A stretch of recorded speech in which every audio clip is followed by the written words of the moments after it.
Good morning, ladies and gentlemen. Allow me to discuss to you another example of literary pieces in different genres. Action Adventure Slumdog Millionaire, a film. It is a loose adaptation of the novel Q&A in 2005 by Vika Swarup.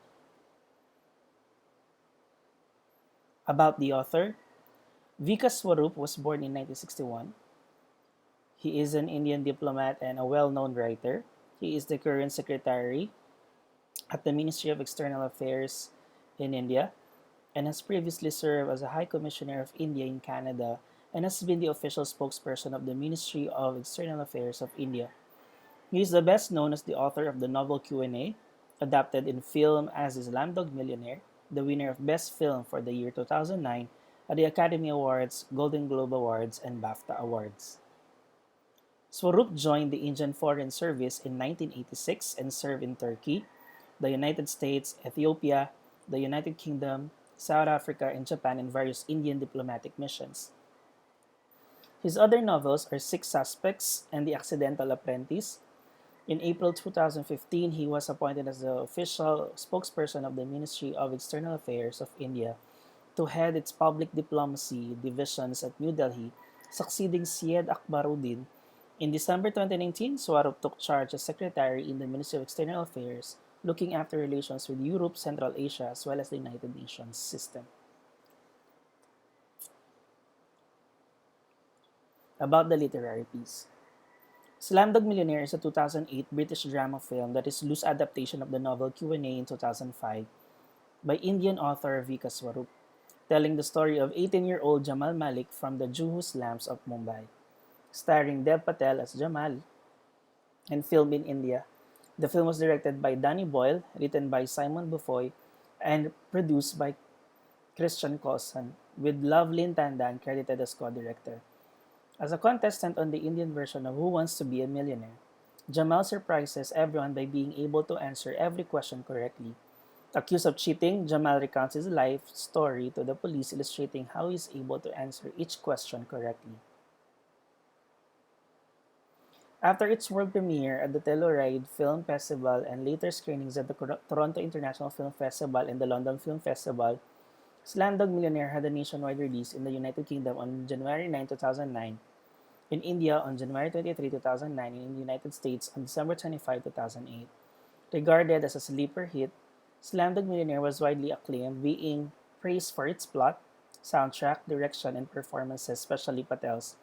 It was nominated for 10 Academy Awards in 2009 and won 8, the most for any 2008 film, including Best Picture, Best Director, and Best Adapted Screenplay. It won 7 BAFTA Awards, including Best Film, 5 Critics' Choice Award, and 4 Golden Globes. About the plot. 18-year-old Jamal Malik, an Indian Muslim from the Dharavi slum, is a contestant on the Indian version of Who Wants to Be a Millionaire and is one question away from the grand prize. However, before the 20 million question, he is detained and tortured by the police, who suspect him of cheating. Through a series of flashbacks, Jamal recounts the incidents in his life that provided him with each answer. Jamal flashbacks begin when he is 5 years old.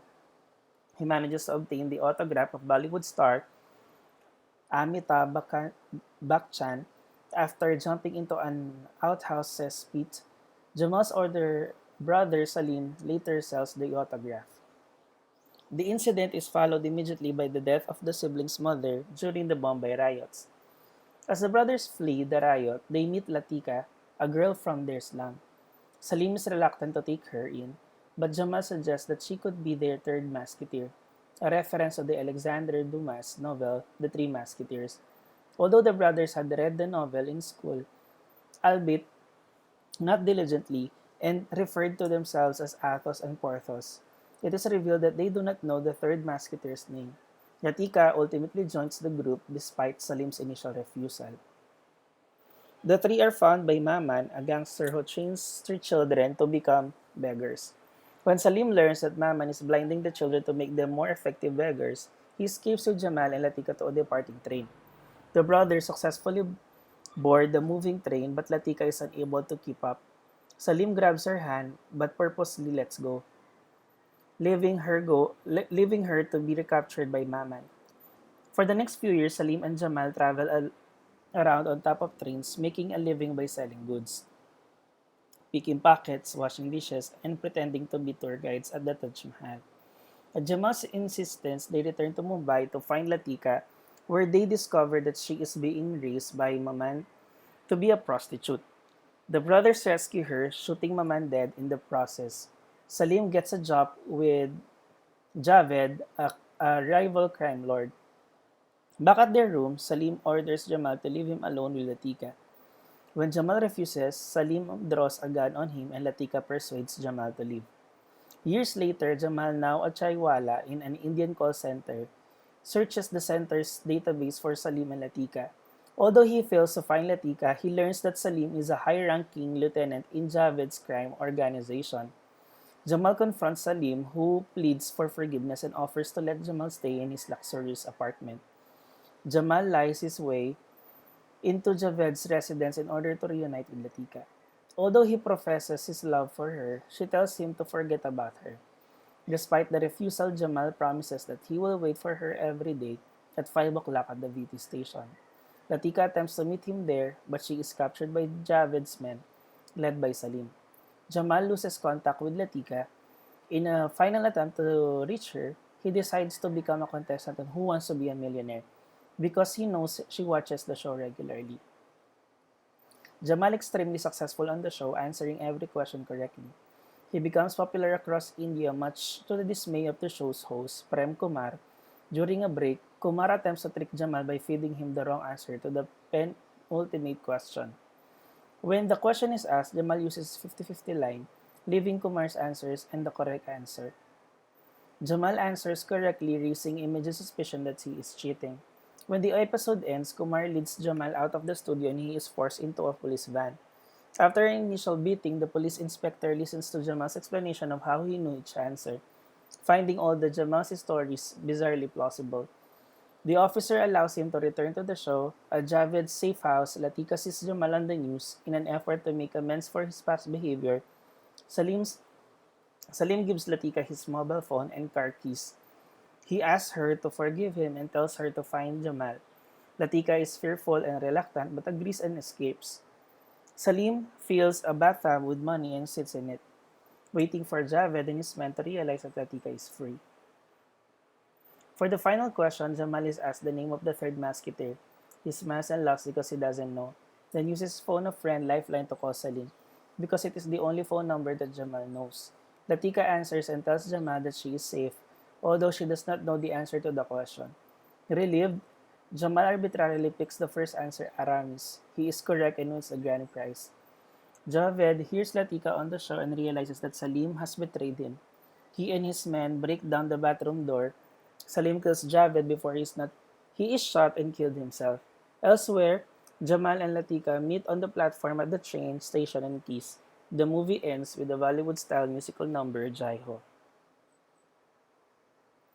About the film cast, Dev Patel as Jamal Malik, a boy born and raised in the poverty of Bombay, Mumbai.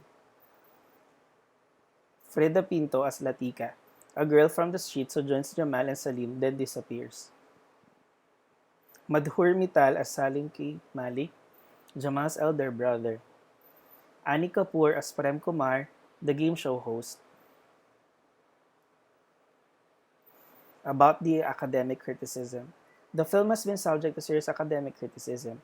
Mito Gupta 2009-2010 raises substantial doubts about both the realism of the first portrayal of urban poverty in India and whether the film will assist those arguing for the poor. Rather, Sengupta argues that the film's reductive view of such slums is likely to reinforce negative attitudes to those who live there. The film is therefore likely to support policies that have tended to further dispose the slum dwellers in terms of material goods, power, and dignity. The film, it is also suggested, celebrates characters and places that might be seen as symbolic of Western culture and models of development. Ana Cristina Mendez, 2010, places ball's fame in the context of the aestheticizing and showcasing of poverty in India for artistic and commercial purposes, and proceeds to examine the modes of circulation of these representations in the field of cultural production as well as their role in enhancing the processes of ever-increasing consumption of India-related images.